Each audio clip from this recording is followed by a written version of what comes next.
true currency, money, gold and silver, those currencies, those will outperform everything else. And that will be the measurement, the standard that all of the currencies get measured by. So everybody needs to understand what repos are. And a repurchase agreement is one bank needs some cash. They need to borrow. They put up a bond and they agree to repurchase that bond, usually in 24 hours, the next day. You see them going along here, and then the Fed just completely stepped out of the repo market. And the repo market was all basically the free market controlling it, the banks determining what the rates were and stuff. And then suddenly the Fed jumping back in. So you can see the scale of it from the Federal Reserve reporting. But Pam and Russ Martins, they're talking about normally these loans are one-day repo loans. But very, very often they're rolled over day after day after day. So basically it's a 24-hour loan that gets paid off 24 hours from then by financing it with another loan for 24 hours. And so during this period of time, the Fed added 14-day, 28-day, and 42-day loans. So if their example here is, let's say a trading firm took a $10 billion loan for one day, but that same day took another $10 billion for 14 days. The 14-day loan for $10 billion represents the equivalent of 14 days of borrowing $10 billion, or a cumulative total of 140. I'm not sure that I'm not sure whether, maybe this is correct way to look at it. Maybe it's not the correct way to look at it. There's 10 billion outstanding at all times on this loan, because it's getting paid off. If it's the equivalent of 14 days of borrowing $10 billion of those 24-hour loans, if there was 14 days of borrowing those loans, they get rolled over day after day after day. And so it isn't 140 billion. Nevertheless, there's different ways of looking at this accounting wise. It is shocking. Even without the multiplication of looking at it, using this other method of cumulative total, of if they took this $10 billion loan that was for an extended period of time, how does it compare to a 24-hour loan for the same amount? Is it cumulative or not? Without that multiplication, it still totaled $4.5 trillion, which is an enormous amount. This is a huge fraction of the U.S. currency supply. The Fed invents this currency when they make the loans, and then the currency gets extinguished when the loans are repaid. Now, if you do this multiplication by accounting for the number of days that the loan is outstanding, then you're talking about just under $20 trillion. That's close to the entire currency supply. One of the things the Fed had said that this was due to tax season and end of the year, and these banks needed currency. But the thing is that Nomura, Barclays, and Deutsche Banks are trading affiliates of foreign banks. And so Pam and Russ say, are we really expected to believe that the U.S. corporations are holding their quarterly tax payments with the trading units of foreign banks?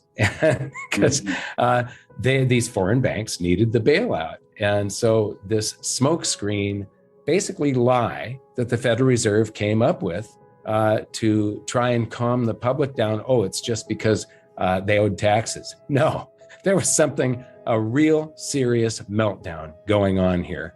And, in closing, they say that the Senate Banking Committee and the House Financial Services Committee, it's time for them to haul the relevant parties into a hearing and get to the bottom of this.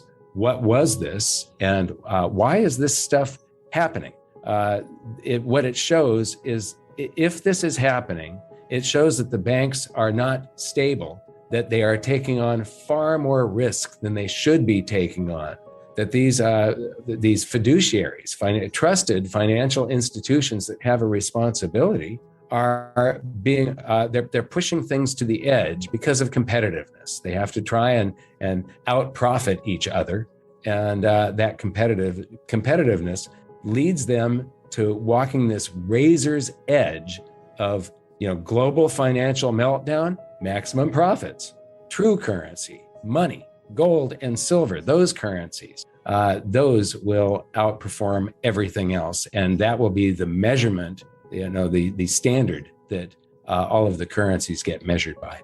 Before we continue, help us clicking that YouTube like button and subscribe now to our channel.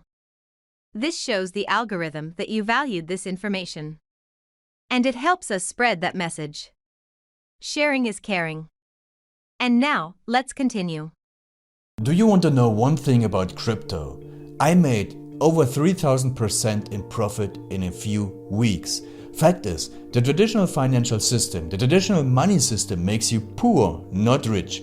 If you want to earn $500,000, $1 million, you have to wait until you're 50, 60, 70 in the traditional financial system, and you probably will still be broke. And you will be old. This is not a sexy combination, as you can imagine. But the question is, how can you start in crypto and make these profits? Where to invest? Where to start? My name is Gunnar and I'm from Germany, as you can hear, and things are a little bit different in Germany. More about that later on.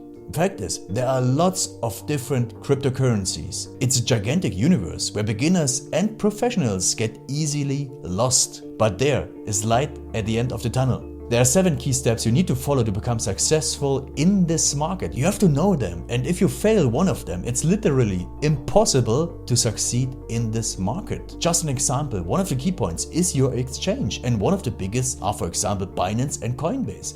These are trusted and well-established exchanges, but, and this is a big but, you won't find the super profitable coins on those exchanges. The unknown super profitable coins that get gigantic profits are not traded on those kind of exchanges. They are traded on much smaller insider platforms that are barely known. And I can tell you what those super secret exchanges are and why they are so profitable. And another super important thing are the right information sources. The point is, the internet is gigantic. There are hundreds and hundreds of YouTube channels, blogs, pages, and much more. And there are also market makers and influencers. For example, Elon Musk, he is not a crypto guy, but the moment he recommended Dogecoin, it went through the roof, to the moon, so to say. But why did he recommend it?